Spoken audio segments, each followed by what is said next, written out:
기도하고 말씀을 나누겠습니다. 하나님 고맙습니다. 오늘도 수요일 밤에 저희들에게 하나님의 생명의 말씀을 붙들고 또 말씀을 통해 우리가 허락하시는 아버지 하나님의 긍휼하심과 또 크신 은혜를 같이 나누며 그 말씀 속에 담겨있는 하나님 우리를 향한 주님의 소원과 또 뜻과 하나님의 섭리를 깨달을 수 있도록 성령님 이 시간 말씀을 붙드는 우리에게 하나님의 거리 영으로 붙잡아 주옵소서.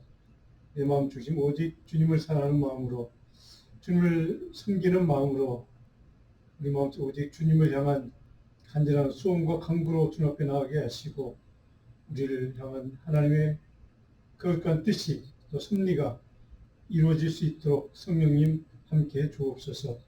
감사하고 예수님의 기도합니다. 아멘.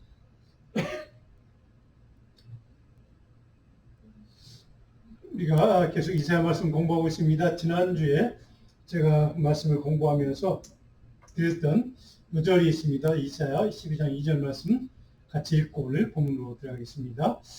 보라, 하나님은 나의 구원이시라. 내가 신뢰하고 두려움이 없으리니 주 여호와는 나의 힘이시며 나의 노래이시며 나의 구원이십니다. 자, 오늘 이사야 22장을 공부할 텐데요. 21장을 우리가 간단하게 그냥 언급만 하고 제가 넘어가려고 합니다. 21장에는 이제 주제는 열방의 운명은 이미 공부했던 내용들입니다. 하나님의 통치 아래, 하나님의 주권 아래 있다는 것이죠. 그래서 열방까지 이방 민족도 하나님이 사용하셔서 이스라엘을 심판하기도 하시는 그 하나님, 열방의 통치자는 하나님이라는 사실 우리가 이미 살펴보았습니다. 인간이 준비한 어떤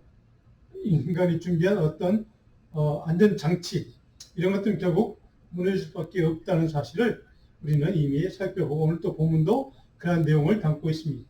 강대국 바벨론 멸망이라는 사건을 21장에 보면 이제 쭉 기록됐는데 종말론을 이해할 때 중요한 장이기도 하고 그런 내용이기도 합니다. 앞으로 우리가 기회가 될 때 살펴보게 될 텐데요. 21장은 크게 세 가지로 세 단락으로 나눌 수가 있습니다. 1절부터 10절까지는 바벨론 제국에 대한 경고이고, 그 다음에 두 번째 11절, 12절 내용 두마라고 성경에 기록되는데 에돔을 뜻하면 에돔 나라 두마에 대한 경고가 기록되어 있고요. 그 다음에 13절부터 17절까지는 아라비아라는 나라에 대해서 경고하는 이야기. 그러니까 계속 이방 민족들에 대한 경고의 내용들이 계속 우리가 이미 살펴봤던 20장과 이어져서 이방 민족들에 대한 경고의 내용들이 21장에 이렇게 기록됐습니다. 자, 오늘 우리가 살펴볼 내용은 22장의 내용입니다.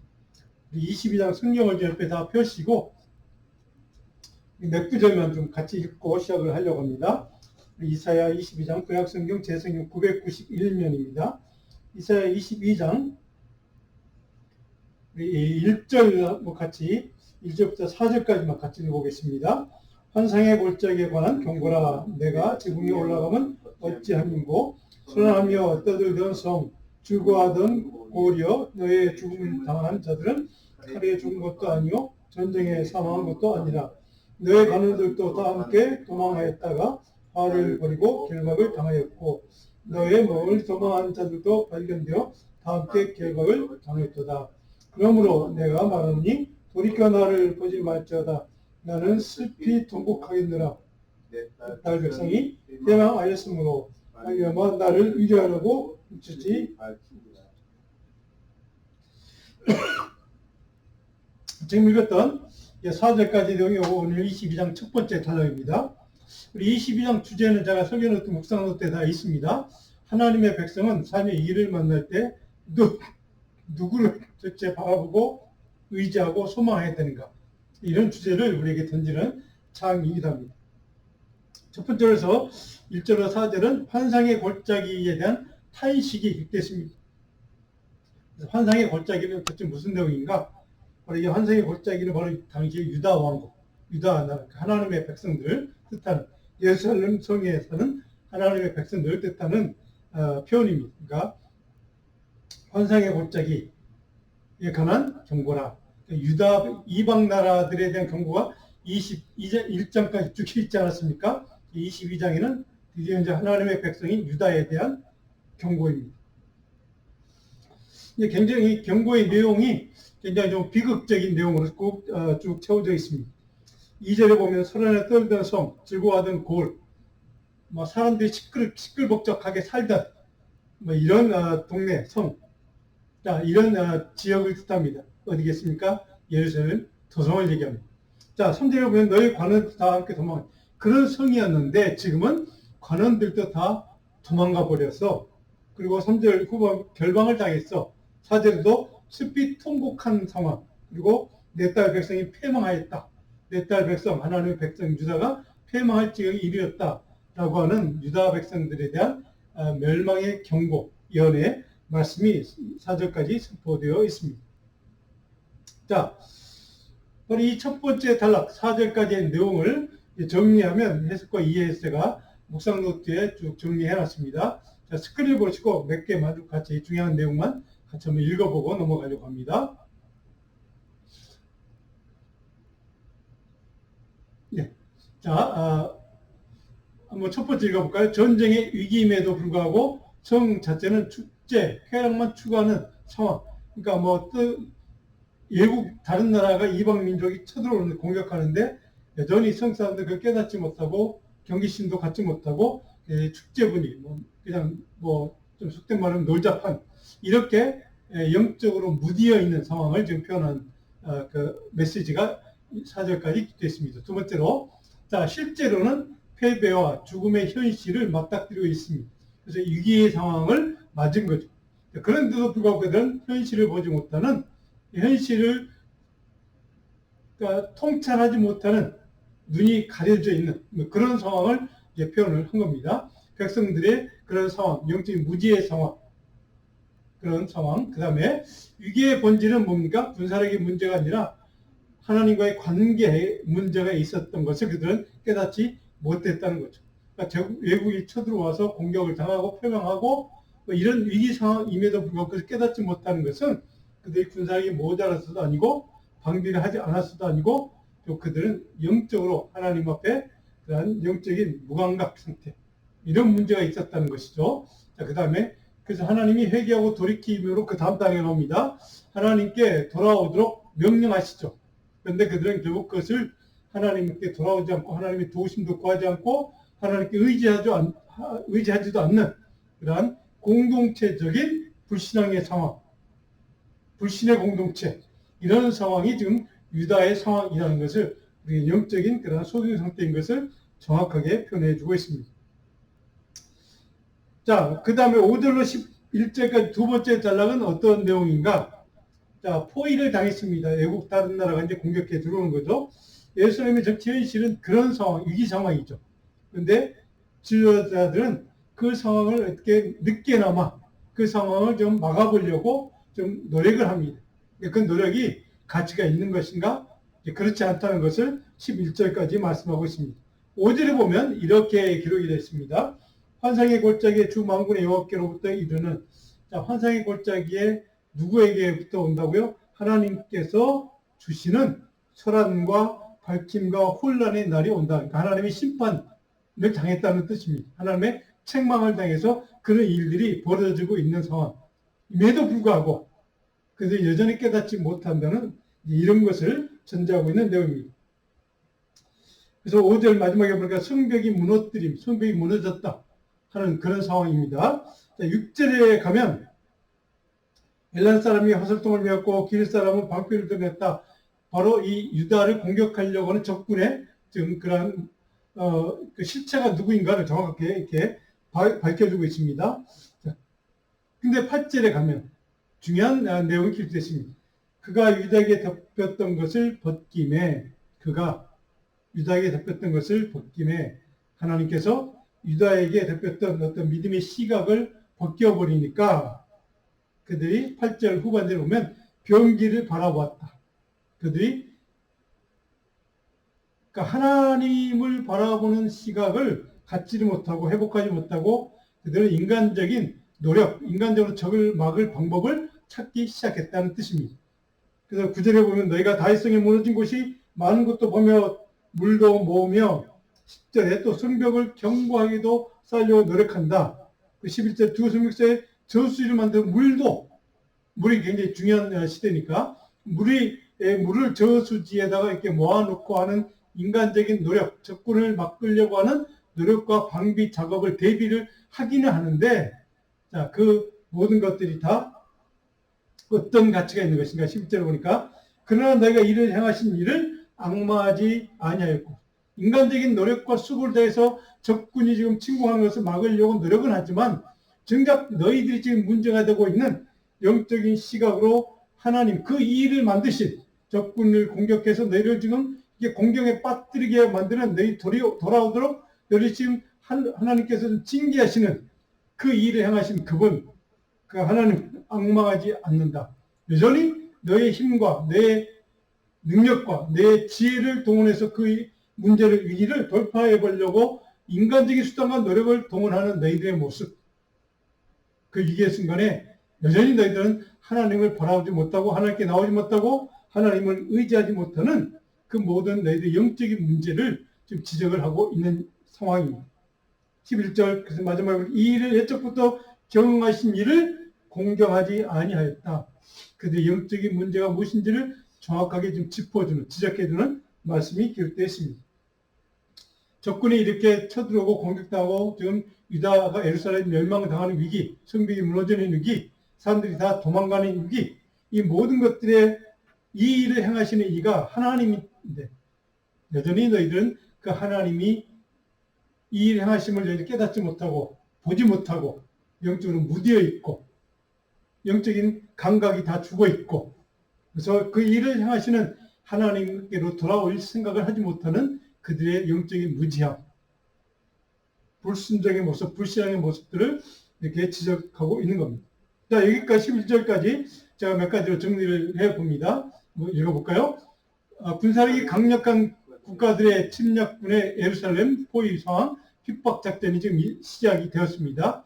자, 그 다음에 여러 침략 국가들의 공격과 위협, 이에 맞서기 위한 유다의 군사력 증강과 전쟁에 대한 혈적인 대비 상황을 우리는 볼 수가 있습니다. 자, 그런데 하나님 없는 인간적인 노력에 그들은 집중하고 있는 것을 우리는 보게 됩니다. 그 다음 넘어가면요. 그러나 이를 행하시니 여호와 하나님을 앙망하지 않고 하나님을 망각하고 경배하지 않는 그들의 영적인 실패가 바로 유다 멸망의 근본 원인인 것을 우리에게 지금 지적해주고 있습니다. 그 다음에 하나님 없이 문제를 해결하려고 하는 영적인 무지로 유다는 결국 하나님의 그날, 심판의 날을 맞이하게 되는 것을 우리는 말씀을 통해 배우게 됩니다.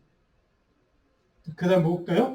예루살렘이 경험하는 국가적인 위기에 대해서 인간적인 대비는 잘했지만 회개하고 돌이킴으로 하나님을 더욱 신뢰하고 의지하지 않는 인간적인 대책 수고는 결국 헛되고 무익한 것일 뿐임을 오늘 본문은 우리에게 정확하게 지적해주고 있습니다.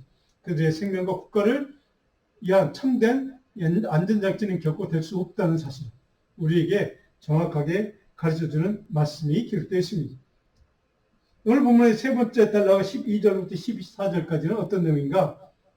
자, 주님이 그러므로 이제라도 너희들이 내게 돌아와 회개하고 돌이켜 라고 명령을 직접 하십니다. 그럼에도 그들은 그것을 응답하지 않습니다. 거부하죠. 거기에 대해서 하나님이 어떻게 그들을 다루시는가가 기록되어 있습니다. 12절에 보시면 그날에 주 만군의 여호와께서 명령하사 통곡하며 애곡하며 머리털을 뜯으며 구원배를 띠라 하셨거늘. 자, 통곡하고 애곡하고 이 무슨 뜻입니까? 통에 자복하는 뜻입니다. 그리고 굵은 배를 입고 하나님께 회개하고 돌아오라는 뜻입니다. 자, 그렇게 하나님 직접 그 날에 그들에게 직접 명령하시는 말씀입니다. 직접 하도 답답하니까 하나님 직접 말씀을 하시죠. 하나님께서 통에 자복하고 돌아오기를 하나님은 그때까지 간절히 소원하며 기다리고 있는 아버지의 마음, 하나님의 마음. 그럼에도 불구하고 그러나 13절에 보면 이렇게 뜻입니다. 너희가 기뻐하며 즐거워하며 내일 죽으리라 먹고 마시자 하는 거다. 그럼에도 불구하고 직접 하나님의 권명과 안타까운 심령의 말씀을 드렸음에도 불구하고 그들은 기뻐하고 즐거워했다. 쾌락주의를 뜻합니다. 그들은 여전히 하나님께 돌아올 생각을 하지 못하고 영적인 눈이 가려져 있는 상태. 내일 죽을 텐데 어차피 먹고 마시자, 오늘 하루라도 잘 즐기자 라고 하는 그런 허무주의 상황, 이런 것에 좀 빠져있는 그대의 모습을 지적하고 있습니다. 이 말씀은 오늘 이 시대를 향한 주님의 지적이기도 합니다. 이 시대가 바로 그런 시대라는 뜻이기도 하죠. 하나님이 여러 가지로 말씀도 하고 경고도 하지만 사람은 여전히 하나님을 바라보는 영적인 눈이 가려져 있고, 그것 때문에 그들은 하나님께 돌이키고 회개할 생각하지 못하는 그런 영적인 무감각의 시대, 영적인 어둠의 시대, 영적인 소경의 시대, 바로 이런 시대를, 그래서 쾌락적인 그런 것들만 탐하는, 추구하는 그런 삶의 모습들을 지적하고 있는 말씀이기도 합니다. 자, 그럼에도 불구하고 유다 백성들은 결국 그 지도자들은 회개하지 않고 주님께로 돌아오지 않고 주님을 앙망하지 않고 예배하지 않고 경배하지 않고 하나님께 도와달라고 의지하지도 않는 그들의 불신앙의 모습. 오히려 미래에 대한 소망과 기대를 다 접어버리고 포기하고 자포자기 사역, 하루만 잘 쾌락 즐기면 된다고 하는 그러한 절망감에 빠진 그런 영적인 무감각 상태, 무기력 상태, 바로 이것을 정확하게 보여주는 이야기이기도 합니다. 어쩌면 오늘 이 시대에 많은 크리스찬들 포함한 이 세상 사람들이 그런 상태에 빠진 것이 아닌가 하는 생각을 하게 됩니다. 아무리 신앙적으로 노력을 하고 주 앞에 기도를 해도 주님은 계시지 않는 것처럼 응답하지 않고, 더 나아진 것은 아무것도 없는 것 같고, 세상은 더 힘들어지고 살기가 팍팍해지고 어려워지는, 자, 사람들의 심령은 더 강팍해져서 사람들의 마음이 다 완악해져서 굉장히 어떤 긍휼과 자비를 기대할 수 없는 그런 시대. 자, 그런 시대의 사람들을 바로 이렇게 절망하고 자포자기 할 수밖에 없는 그런 상황인 것을 우리는 보게 됩니다. 그 시대 사람들이 아마도 그런 심령이 아니었을까. 자, 그럼에도 불구하고 하나님은 여전히 경고하시고 직접 말씀하시면서 우리에게 돌이키기를, 돌아오기를, 회개하고 주님께 나오기를, 주님을 앙망하기를 기다리시는 아버지 하나님의 안타까운 심령. 바로 이것이 오늘 본문이 우리에게 주시는 하나님 아버지의 마음, 이것이 아버지의 메시지라는 것을 깨닫게 합니다. 그런 하나님 아버지의 마음을 그들은 알면서도, 들었으면서도 그들은 어떻게 반응합니까? 10절에 보니까 만군의 여호와께 친히 내 귀에 들려 이르시되, 직접 말씀하셨지만 진실로 이 죄악은 너희가 죽기까지 용서하지 못해. 하나님이 직접 내가 그래도 돌아오지 않는 너희들 향해서 내가 너희들의 이 죄악은 내가 죽기까지 용서하지 못할 것 같아 라고 하는 하나님의 참담한 신념, 그들의 영적인 정말 무감각 그런 폐악한 심령, 그거에 대한 하나님 아버지의 안타까운 마음이 표현되어 있는 구절이기도 합니다. 그래서 하나님이 그들을 향한 심판을 결정했다는 뜻이기도 합니다. 자, 여기에 보면 우리 몇 가지 정리를 한번 해볼까요? 이 단락을 읽어볼까요? 국가적인 위기 상황에서 유다를 향한 하나님의 회개와 돌이킴을 명령하신 하나님의 마음을 우리는 보았습니다. 그러나 백성들의 반응은 어떻습니까? 쾌락적 허무지, 체념으로 회개하고 돌이키기를 거절하고 맙니다. 그래서 불신앙과 불신종으로 반응하고 말죠. 그럴 길로 나아가게 됩니다. 잘못된 선택을 하게 되는 것이죠. 자, 그 다음 볼까요? 역사의 주관자, 역사를 운행하시는 하나님께 돌이키는데 그들은 결국 실패하고 맙니다. 그들의 영적인 둔감성, 영적인 무감각으로 인해서 하나님의 최종 심판의 선언을 자초하고 만다는 것이죠. 자, 불순종하는 언약 백성을 향한 역사의 통치자, 주관자, 하나님의 철저한 징계와 심판을 그들은 결국 스스로 자초하고 초래하고 마는 것을 우리는 보게 됩니다. 오늘 이 시대 많은 사람들이 바로 그런 삶을 살고 있는 것은 아닌가 하는 그런 안타까운 심령이 우리 모두에게 아마 있을 것입니다. 많은 사람들이 바로 그렇게 주님이 권면하고 또 안타까운 심령을 가지고 부르짖지만 주께 돌아올 생각하지 않는 그들의 마음, 회개함이 없는 그런 어리석음, 영적인 둔감성, 바로 이것을 지적하고 있는 그런 말씀을 우리는 보았습니다. 고린도전서 15장 32절을 보면, 자, 우리 바울서가 이렇게 한탄한 말씀 같이 한번 읽어볼까요? 내가 사람의 방법으로 에베소에서 맹수와 더불어 싸웠다면 내가 무슨 유익이 있으리요? 죽은 자가 다시 살아나지 못한다면 내일 죽을 터이니 먹고 마시자 하리라. 자, 이게 바울 사도의 마음을 우리는 하나님의 마음을 볼 수 있습니다. 사람의 방법으로 내가 에베소에서 악한 맹수와 사단과 싸우려고 했다면 너희들에게 내게 무슨 유익이 있었을까? 인간의 방법을 나는 동원하지 않았다는 것이죠. 어떤 위기가 있었고 적군의 공격이 있었지만 사탄의 시험이 있었고 그런 여러 가지 어려운 문제를 만났지만 그럼에도 불구하고 나는 인간의 방법으로 그것을 대응하지 않았다, 대응하지 않았다는 바울사도의 그 단호한 영적인 믿음의 결단의 모습을 보여주고 있습니다. 인간의 방법이 아닌 하나님의 말씀의 방법으로 악한 사단과 싸웠다는 것이죠. 그 다음에 마지막 후반절에 보면 죽은 자가 다시 살아나지 못한다면 부활신앙을 내가 믿지 못한다면 내일 죽을 터이니 먹고 마시자 하리라. 바로 쾌락주의. 부활신앙에 대한 신뢰가 없는 사람이 이렇게 생각한다는 겁니다. 오늘 본문에 나와 있는 유다 백성들과 같은 생각을 한다는 것이죠. 영적인 허무주의 아니면 쾌락주의 뭐 이런 것들에 빠지면 바로 그 태어나지 못하는 하나님께로 돌아올 생각하지 못하는 하나님을 악몽할 생각하지 못하는 그들의 영적인 무지를 이렇게 지적해 주는 말씀이기도 합니다. 자, 그래서 하나님이 어떻게 심판하시는가?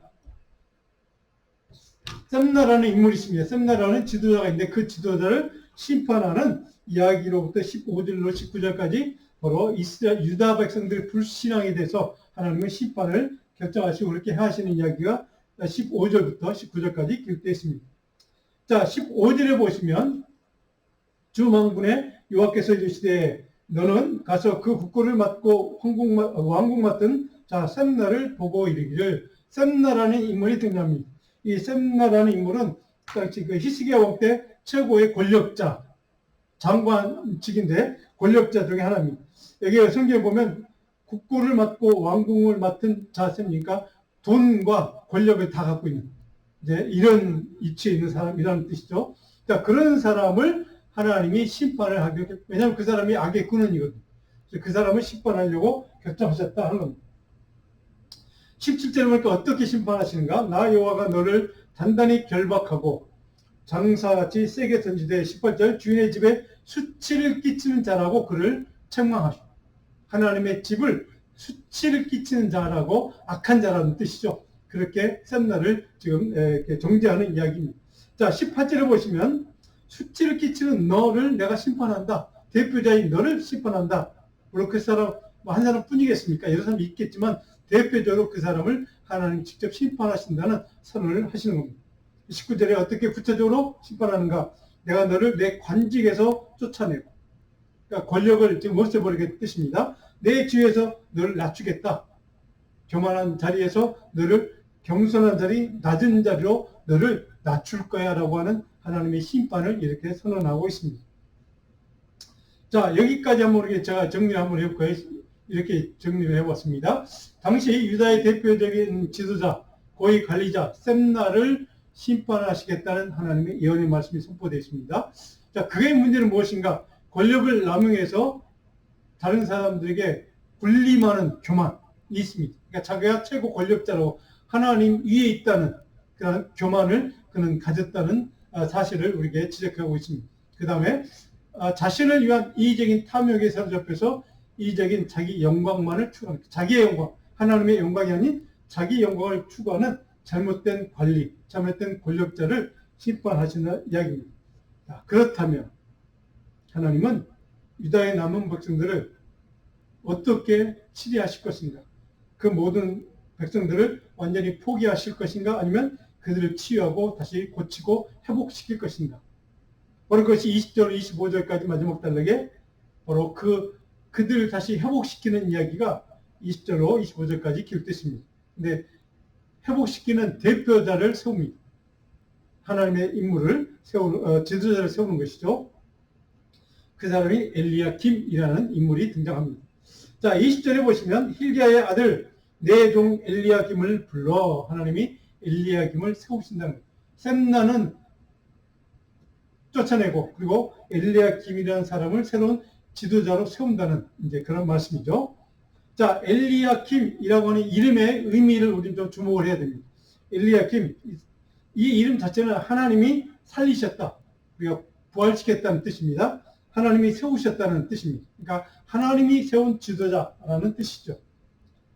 21절에 그를 어떻게 하나님이 대우하시는가? 내 옷을 그에게 입힌다. 그러니까 샘나의 옷을 그 새로운 지도자에게 입혀주고 권력을 개양시킨다. 권력을 이양시킨다는 뜻이죠. 자, 그 다음에 그를 힘있게 자리를 견고하게 세운다는 뜻입니다. 21절에 내 정권을 그의 손에 맡긴다. 그리고 그가 예루살렘 주민과 유다의 집의 아버지가 될 것이다. 그러니까 최고 지도자로 내가 그를 택하여 세웠다. 이런 뜻입니다. 22절에 보면 마지막에 결정적인 엘리야킴을 어떻게 하나님이 세우시는가 중요한 말씀이 22절입니다. 내가 또 다윗의 집의 열쇠를 그의 어깨에 두리니, 다윗의 집의 열쇠, 다윗 왕조의 열쇠라는 뜻입니다. 다윗 가문의 다윗 왕조를 그를 통해 계승시킬 것이다. 여기서 우리는 힌트가 있습니다. 뭡니까? 다윗 왕조를 계승하는 인물, 구원자, 메시아 누굽니까? 예수 그리스도까지 이어지는 사건을 지금 말씀하고 있는 겁니다. 그가 열면 닫을 자가 없겠고, 22절 마지막입니다. 닫으면 열 자가 없으리라. 여러분 자주 교회를 오래 다니신 분들 자주 들어본 이야기입니다. 그가 열면 닫을 자가 없겠고 닫으면 열 자가 없겠다. 정권을 하나님께 이양받은 존재, 메시아를 뜻합니다. 메시아와 같은 권력을 내가 그에게 줄 것이다 라고 하는 하나님이 세우시는 지도자를 이렇게 권력도 주고 그를 견고히 세워주겠다라고 하는 그런 마지막 마침표 같은 그런 이야기가 22절에 다윗의 집의 열쇠를 그에게 맡긴다는 뜻입니다. 자, 다윗의 집의 열쇠가 도대체 무슨 의미인가? 하나님께서 다윗의 집, 다윗의 가문의 열쇠를 맡긴 존재로 삼겠다고 하는 것은 메시아가 감당하실 최종 그러한 주권, 사명을 엘리야김이 메시아 오기 전 대신 감당하게 될 것이다 라는 의미입니다. 메시아의 사명을 그가 대신 감당하게 될 것이다. 그만큼 권력을 쥐어주고 그를 귀하게 쓰겠다고 하는 하나님의 결정이라는 뜻입니다. 자, 요한계시록 3장 7절을 보면 이 단어가 등장합니다. 같이 한번 읽어볼까요? 빌라델피아 교회의 사자에게 편지하라. 다윗의 열쇠를 가지시니 곧 열면 닫을 사람이 없고 닫으면 열 사람이 없는 그가 이시되. 같은 말씀이죠. 자, 빌라델피아 교회 소아시아, 지중해 소아시아 교회 가운데 하나의 쓴 서신 가운데 다윗의 열쇠를 가지시니 누굽니까? 메시아, 예수 그리스도, 그분을 뜻합니다. 바로 그 말씀이 오늘 본문의 22절에 기록되어 있는 예언되어 있는 말씀이기도 합니다. 요한계시록 사도 요한이 바로 이 오늘 본문의 말씀을 여기서 인용을 그대로 한 겁니다. 자, 23절에 오늘 본문의 24절에 보면 자, 그를 어떻게 대우하시는가? 못이 단단한 것을 박힌 같이 내가 그를 견고하게 할 것이다. 아주 큰 대못을 박으면 튼튼하잖아요. 그것처럼 내가 그의 왕권을, 그의 권력을, 그의 힘을 견고하게 만들어 줄 거야. 하나님이 그렇게 지금 예언하는 이야기입니다. 그가 그의 아버지 집에 영광의 부자가 될 거야. 영광스러운 다윗의 가문의 영광을 그가 드러내게 될 거야 라고 하는 것을 정확하게 하나님이 그를 사용하시겠다는, 귀하게 쓰겠다는 말씀이기도 합니다. 여기 견고히 한다는 단어, 우리가 견고히 한다는 말은 성경에 자주 등장을 하는 단어입니다. 여기에 나와 있는 이 견고히 한다는 말은 히브리 원어에 보면 두 손으로 감싸 안아서 그의 모든 안전을 보장한다는 뜻입니다. 두 손으로 감싸 안으면 어떻게 됩니까? 보이지 않죠? 밖에 어떤 외부의 어떤 공격도 침범하지 못하는, 그렇게 하나님이 엘리야김을 보호하시겠다는 약속입니다. 그리고 견고하게 그렇게 내가 그를 지키고 보호하고 세우겠다는 뜻입니다. 자, 여기서 하나님이 이 엘리야김에게 해주신 것처럼 오늘 저와 여러분의 삶에도 우리 가정도 우리 교회도 하나님 이렇게 견고하게 감싸 안아주시는 그런 은혜가 있기를 간절히 축원합니다. 이런 은혜를 입었던 엘리야김을 하나님께 귀하게 쓰시는 하나님의 인물로 세우시는 것을 보게 됩니다. 자, 이 마지막 단락에 제가 몇 가지로 중요한 내용들을 정리해 봤습니다. 엘리야김은 하나님이 친히 부르시고 세워주신 새로운 지도자인 것을 우리가 보게 됩니다. 그 다음에 샘나의 권력과 권위를 공식 위임을 시켜줍니다. 겉옷을 이렇게 뜻은 엘리야김에게 입힌다는 얘기죠. 그 다음에 그것을 권력을 이양받음으로 해서 공동체 핵심 역할, 지도자 역할을 감당하는 사람이 엘리야김이라는 인물입니다. 참된 지도자는 바로 자기의 영광이 아니라 하나님의 위임에서, 하나님의 그런 능력에서 나온다는 사실을 우리 여기서 보게 됩니다. 그래서 오늘 본문에 나오는 엘리야김은 오늘 우리 요한계시록 말씀에서 보겠지만 바로 신실한 청지기이신 예수 그리스도 메시아를 상징하는 인물로 묘사되고 있습니다. 그렇다면 하나님이 목과 같이 경고하게 엘리야김을 붙드시고 보호하시고 지키시겠다라고 약속하셨는데 엘리야김에게 약속하신 이 약속은 영원히 보장되는 약속인가? 이것이 중요합니다. 오늘 이 말씀이 오늘 결론적으로 우리에게 주시는 가장 중요한 영적인 교훈의 메시지이기도 합니다. 오늘 결론의 25절 한번 볼까요? 25절 보면 만군의 여호와께서 시대 그날에는 단단한 곳에 박혔던 못이 삭을 것이다. 여러분 25절에 보면 단단하게 하나님이 경고하게 그를 해주기 위해서 엘리야김을 그냥 단단한 못으로 박을 것처럼 경고하게 내가 붙들겠다고 약속하셨습니다. 그런데 25절에 가면 그 못이 박혔던 못이 경고한 못이 삭을 것이다. 그리고 그 못 위에 그 못을 지탱해서 서 있던 그 물건이 부서질 거야 라고 말씀합니다. 언뜻 들으면 이해가 안 되는 말씀입니다. 이 말씀을 좀 해석하면 이런 얘기입니다. 하나님이 그토록 엘리야김에게 경고에 지켜주겠다. 단단한 못으로 박아주는 것처럼 흔들리지 않도록 내가 너를 지켜줄 거야 라고 약속하셨지만 그러나 너희들이 그렇게 단단하다고 믿고 의지했던 못과 같은 그것이 권력이든 돈의 힘이든 어떤 명예든 어떤 지식이든 그 모든 것들 너희 삶을 단단하게 지켜줄 것이라고 믿었던 그 모든 것들도 내가 한마디면 모두 사가 내리는 거야. 아무것도 아닌 거야. 절대 그것을 믿지 말라는 뜻입니다.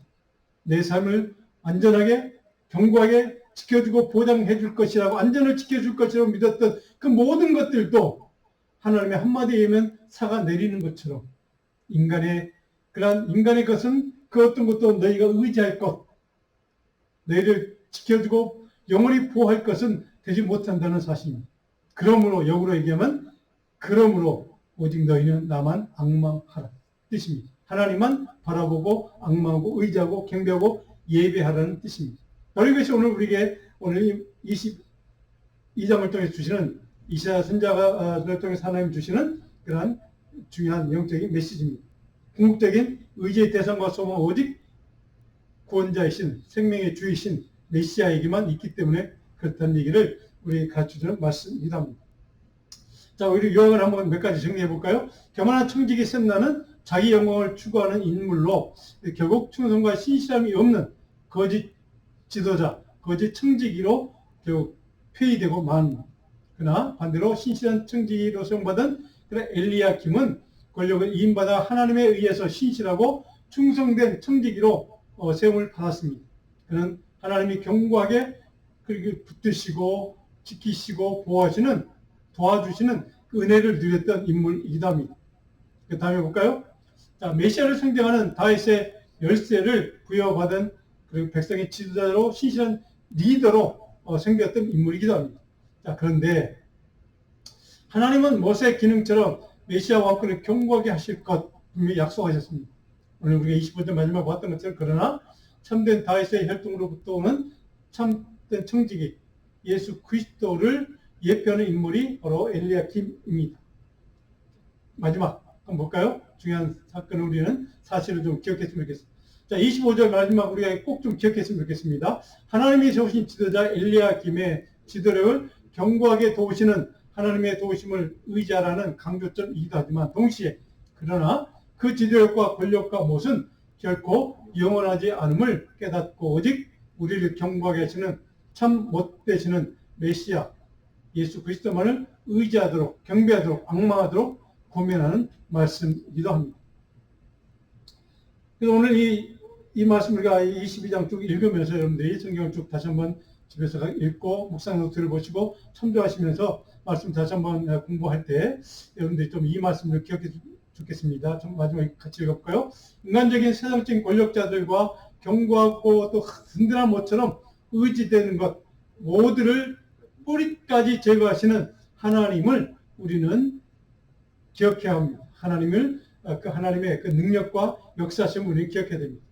그 다음에 유한한 못들을 궁극적인 구원과 도움을 줄 것으로 의지하지 말라는 말씀이다. 마지막으로 궁극적으로 의지의 대상과 소망은 오직 메시아뿐이고 온전히 메시아 그리스도만 신뢰하고 의지하고 앙망하라는 말씀이다. 묵상 요절 디모데전서 1장 11절 12절 말씀 제가 드렸습니다. 여러분들에게 꼭 좀 기억했으면 좋겠습니다. 자, 마지막 여러분 설교를 들어보시면 스크린에 보시는 저 질문 제가 던졌습니다. 저 질문을 보시고 여러분 듣고 말씀을 공부한 다음에 깊이 기도하시면서 묵상하시면서 제가 드렸던 이 묵상 과제도 생각하시면서 좀 기도할 수 있는 그런 기회가 되기를 바랍니다. 우리가 위기 때 누구를 바라봐야 하는가, 누구를 앙망해야 하는가 하는 이 주제를 이 말씀 읽고 공부하면서 묵상하며 기도할 수 있는 한 주가 되기를 바랍니다. 기도하겠습니다.